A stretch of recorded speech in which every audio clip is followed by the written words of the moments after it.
As the world tries to avoid a climate catastrophe, technologies that capture carbon dioxide emissions have become central to many countries' climate strategies. We need to pursue the new technologies, whether it's hydrogen or ammonia or direct carbon capture. We're interested in carbon capture and storage. It is essential that in the meantime, we deploy the latest carbon capture, use and storage technology.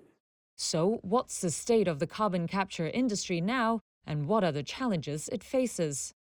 The most common form of carbon capture collects the gas from a point source, such as a power plant. The CO2 can then be moved to permanent underground storage. Or more commonly, it's used for another industrial purpose first. Currently, most of the CO2 captured this way is injected into oil wells to free trapped oil. Drillers say this enhanced oil recovery method can make petroleum more climate-friendly, but environmentalists say it's counterproductive. Industry data shows there's over 40 commercial point source capture projects operating around the world now, with a capacity to store 49 million metric tons of carbon dioxide annually. That's about 0.13% of the world's annual energy and industry-related CO2 emissions. Another form of the technology is direct air capture, with some companies trying more creative solutions, like this one using ballooning to capture the gas in high altitudes.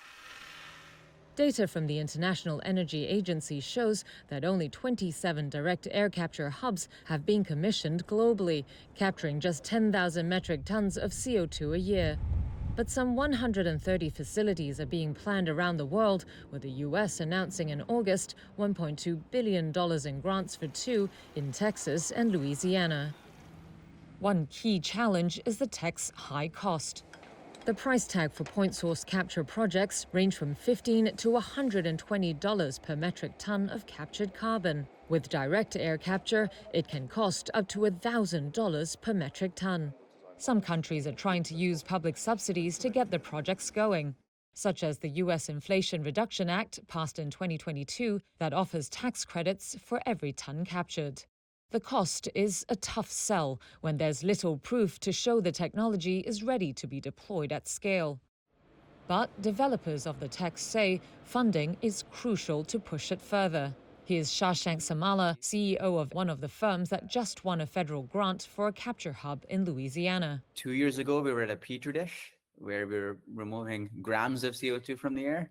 In 2 years, we went from grams to kilograms to hundreds of kilograms to tons to, soon hundreds of tons. Where captured carbon can be stored is limited by geology. And getting the carbon to storage sites could require extensive pipeline networks or even shipping fleets, posing potential new obstacles. Here's US climate envoy John Kerry summing up the concerns over carbon capture. The jury is out on whether or not you're going to be able to capture enough emissions and contain them and get the permissions you need to deploy the infrastructure and all the other things. Will it be competitive? Will it come online in time? But as countries gather for the 28th United Nations Climate Change Conference, where they'll look to hammer out ways to cut carbon emissions, many say it's important to try every means possible.